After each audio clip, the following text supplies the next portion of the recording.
Thanks everyone for joining us today. Right. So do we have a cake here? We'll talk about it in a little moment. So we all understand from the main sessions and all the breakout events, we all understand the biggest challenge for any business is to deliver a good customer experience, right? And we all saw why it is difficult. It's around customers, right? Their behaviors. It's very dynamic. It is in constant state of flux, and that's why the nature of the challenge in itself. And this is an opportunity why, or a reason why, a platform like Pega has been really successful in delivering customer service, customer experience related platforms across the globe for various different industries, right? And the secret sauce, I think, or the core of it is, take a guess, it's a layer cake, right? Something like this, right? So the layer cake I'm going to talk about is something called a situational layer cake. For folks who are not familiar with situational layer cake, it's a layered approach towards enterprise reusability. What do I really mean by it is, when you look at a layer cake like this, right? So you have sequence of layers topped on each of it, and one becomes the foundation of the other, another becomes the foundation of another, right? And if you really look at enterprise reusability as a componentized problem that way, you put all the reusable components at the bottom layer and keep stacking up, right? So that is what we call as a situational layer cake in the Pega realm, right? So we thought of taking a leaf out of that book and see if we can apply the same to the whole customer experience challenge, right? So if I have to design the whole customer experience problem as a layer cake, right? I can think of 5 broad layers. Now these 5 broad layers are not encompassing all the nits and bits of a customer experience platform, but talks about the 5 core things which we need to do a successful customer experience platform. Okay? So let's talk layer by layer, right? The first layer is business vision. I think someone from Forrester in the main session spoke about it as well, right? So everyone has a customer obsessed or a customer first vision, right? The real problem as such is how well it has percolated within the organization, right? How well the lowest level employees can realize the same vision, right? And how is this going to impact a customer experience platform? If you really look at a typical customer experience platform, it is a multi-tier architecture, right? So generally, there is always a responsibility that the first 2 tiers is always responsible for customer interactions, customer satisfaction, and everything.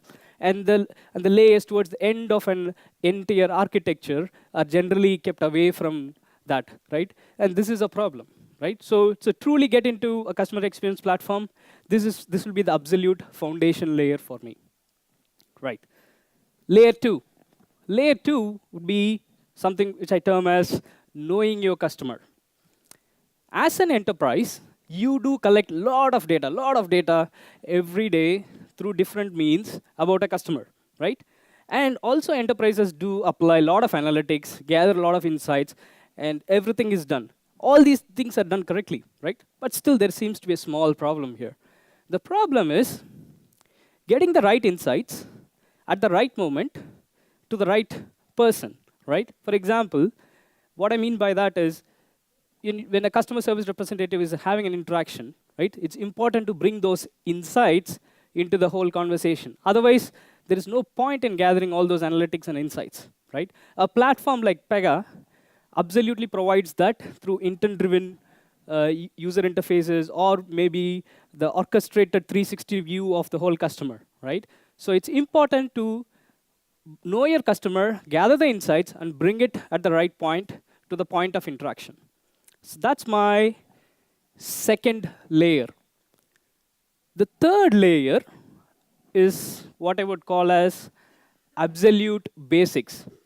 So basics is nothing but those set of service requests which comes to the customer, which can absolutely ruin your business situation.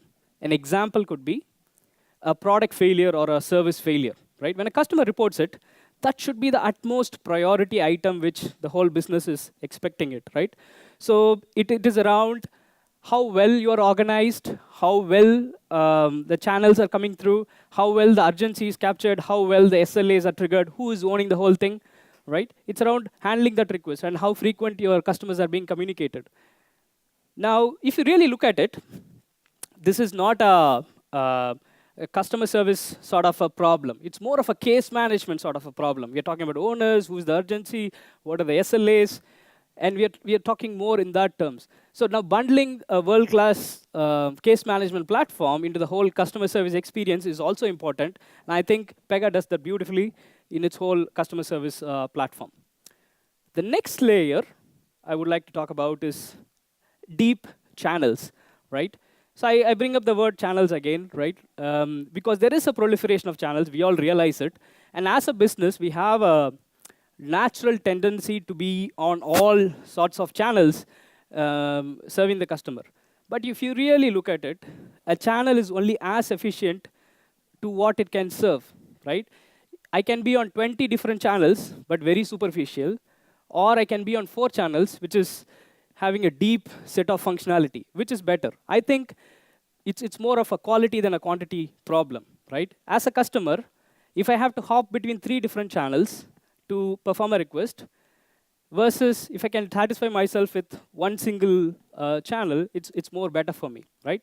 And this is all driven by recent advancements in AI and related technologies. So with these technologies, it gives us the flexibility to go as deep as possible, rich in functionality with the channels. The last layer I would like to talk about is contextual selling, right?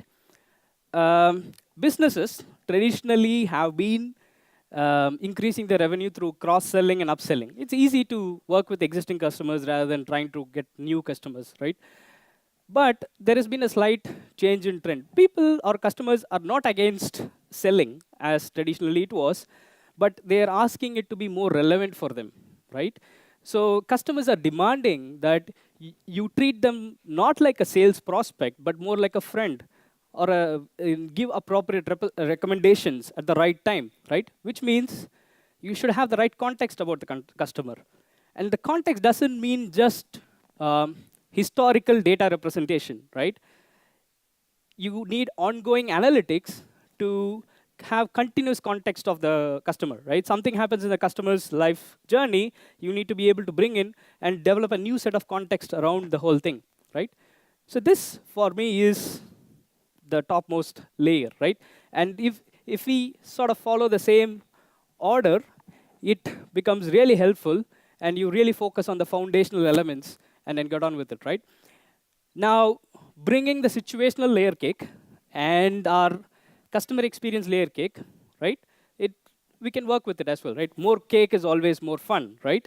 Uh, so when we bring it, it becomes even more powerful together, right? For example, I talked about deep channels, right? You can define an enterprise-wide deep channel behavior, right? At whatever capacity you can.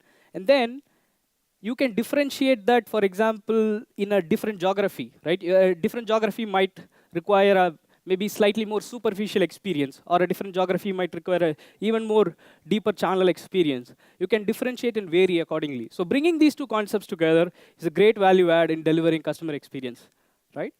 Now, we have successfully baked many customer experience layer cakes across the globe for many customers, and we would happy to share our experience as well. And please join us in sharing this cake with us. Thank you.